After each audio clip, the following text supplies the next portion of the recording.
Hello and welcome. This is a reading for a sun sign Libra. It could also be for your moon in Libra and or your ascendant in Libra. Welcome to our Librans. I am recording this in mid-March 2023. What I want to cover is all that is happening for the big things happening here in the spring. So I'm calling this March and April, but we've all the astrologers have been talking about this for months now, that we have Pluto entering the sign of Aquarius in March 23rd, 2023. So I will get to that, but first I want to cover a few other wonderful things happening for you. So my lovely Librans, let's start out. You have your uh, Sun is conjoined to Mercury. That's for everyone. Sun is conjoined Mercury. That'll occur around about the middle of March, right about now, about March 15th. And that is happening in the sign of Pisces. For you, that will be your sixth house. So that is your house of labor and of health. So you could experience some terrific communication with regards to work, to projects, things that you've been trying to get going. Now's the time to do it with that sun illuminating your communications. Fantastic time to pick up the phone and get through to that person you've been trying to get through to, apply for that job, all of the above. Make a good impression on your clients, all that great stuff. In this month, we also just had Saturn enter Pisces at 0 degrees on March 9th. So Saturn has just entered your sixth house. And again, this is very important with Saturn to develop some type of structure, whether it's in your day.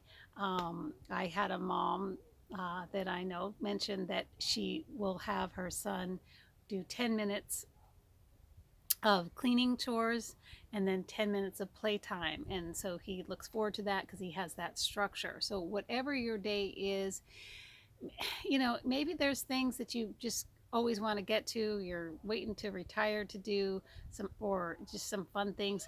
Make sure you structure your day so you have some fun, you have some work, you do the disciplined things, because structure can be Saturn can be heavy, as we know, but you can also work it to your favor, in that sometimes you just take that 10-minute break at work that you never gave yourself permission to take, and you go for a walk. And you don't touch your phone, you don't do anything.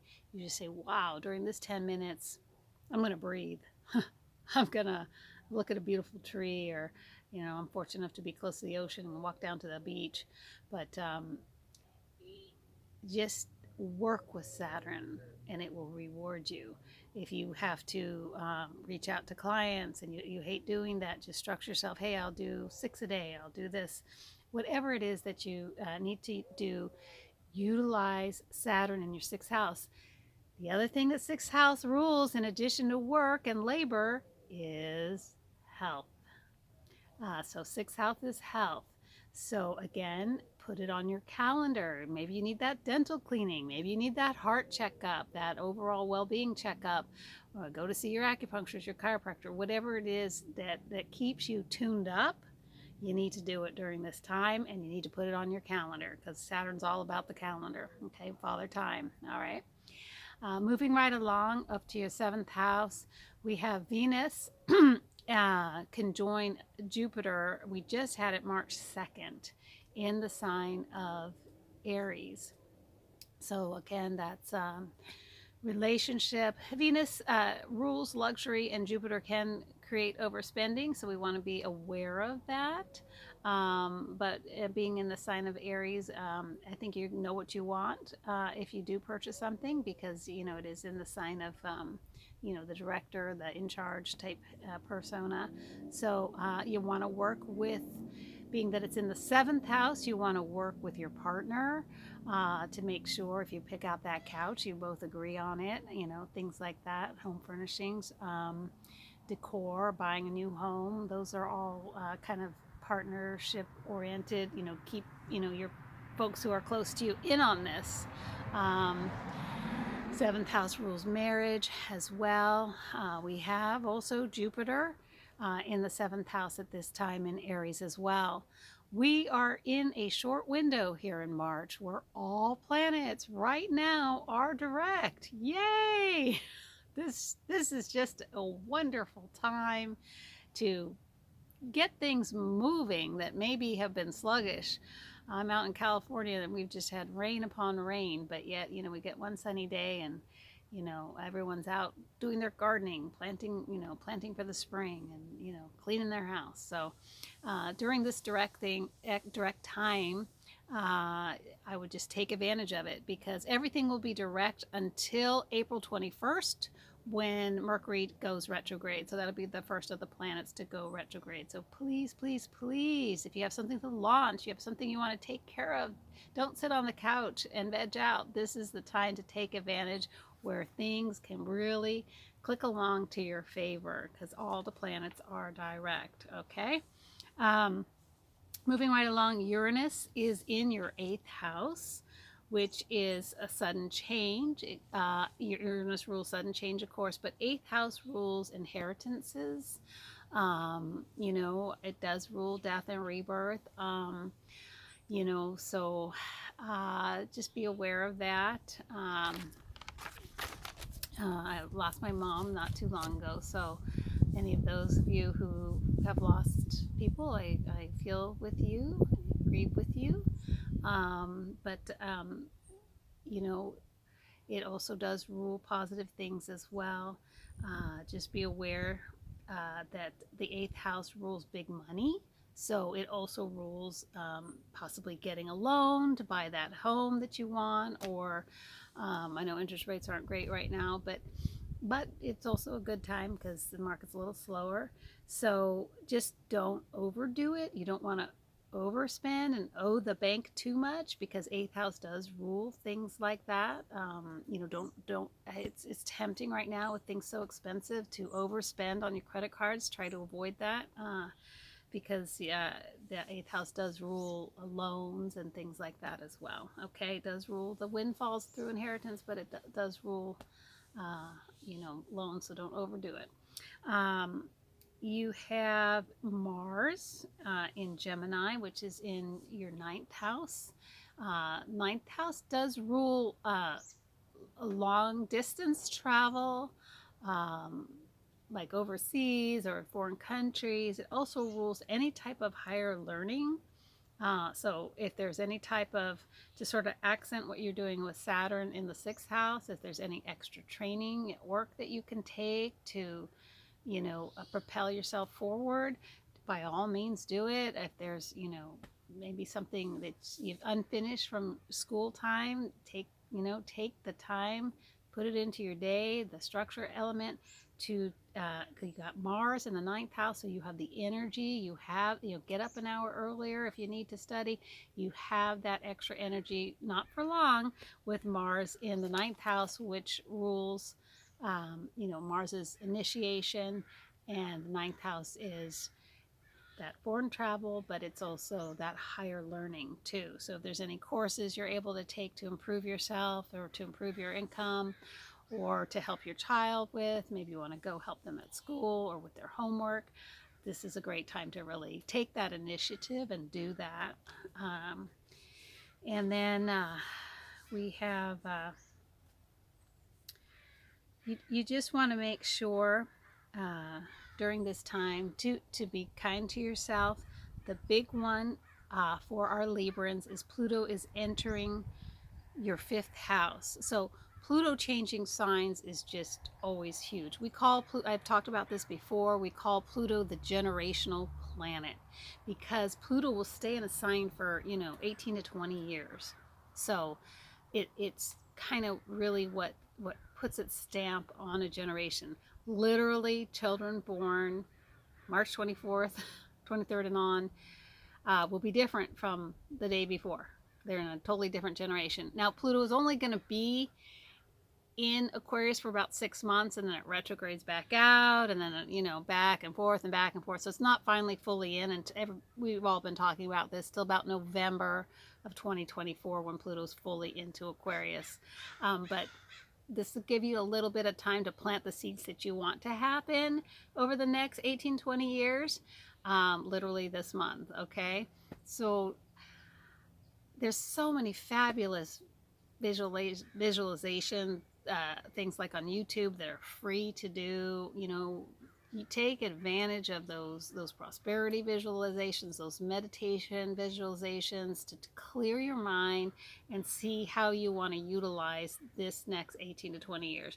So fifth house for Librans in particular, okay, fifth house is rules children, it rules playfulness, it rules having fun. So for the last 15 to 20 years, Pluto has been in your fourth house, which is the house of the home, maybe a little bit more seriousness of taking care of the home base, and upkeep and all of that. But with Pluto entering the fifth house, by all means, take some time, go someplace fun, take the time to sit on the floor and play with your kids, because children are going to become a real focus during this time. Fifth house is really the house of children, playfulness, in the inner child. If you have anything you need to, we all do, trust me, if you have anything you need to work on within your inner child, talk to your inner child every day. You're good enough, you're okay. It's just simply saying you're okay is one of the most wonderful things.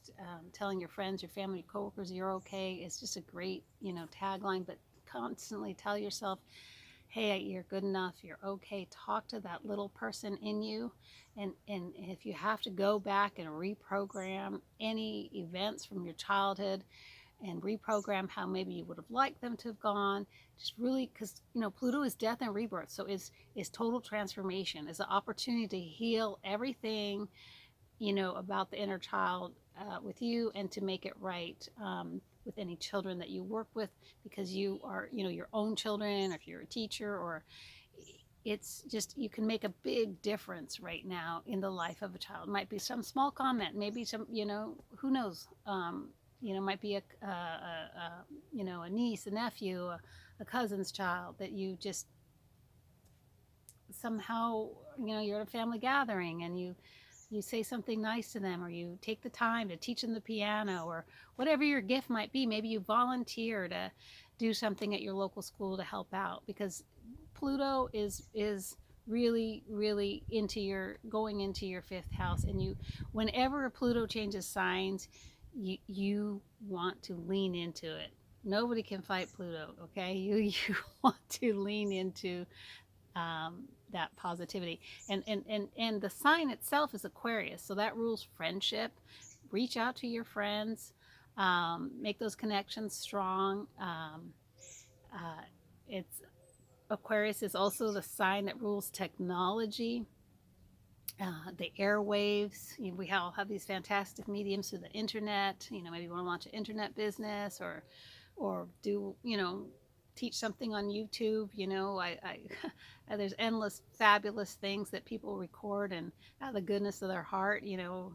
I looked at something, my husband and I were building something, and we looked at how to, put a vacuum cleaner bag into a shop bag. It's so great what you can help people with. And with the Aquarian energy, take advantage of it. Now, I know a lot of people are really concerned about you will over the next 15 to 20 years hear a lot about the growth of AI. It's just coming. It's here. It's coming. Computers that can think more, so to speak, or they're talking about the chat bot in the news and stuff. What I kind of channeled the other day, or maybe it's because I am a Libran, so I'm like, how can I make an impact with kids? Everything, I came to this conclusion, everything that we are inputting onto our Facebook or YouTube or our social media, one way or another, we are also helping to train this massive child out there that is AI. So I would say just put as many positive messages out there, when you utilize social media, because not only is it great for the humans that are listening, but it's also great for these chatbots and all of these AI that is growing like a massive child, all across the planet. And it's learning from us. It's learning from our behavior. It's like, you ever notice how, certain, how dogs kind of are pick up the energy of their owner, or sometimes we make a joke that they start to look like their owner or vice versa. Well, I think the AI is also picking up everything that we're saying and doing constantly. So we want to be a good parent now to this AI and teach it to be a positive force on planet Earth. I want to say loving, but I know you say, well, it can't love, but it is learning from us. So AI is here and it's here to stay. So, all right, that's all for now. That's all I got, and I hope that helps. And like I said, take advantage of this time, March, April. This is a go forward, positive, all systems go. Have a great day. Thanks for tuning in. And if you resonate with what I'm saying, please feel free to hit the like and subscribe button. I will try to post more often. All righty. Good to see you. Have a good day.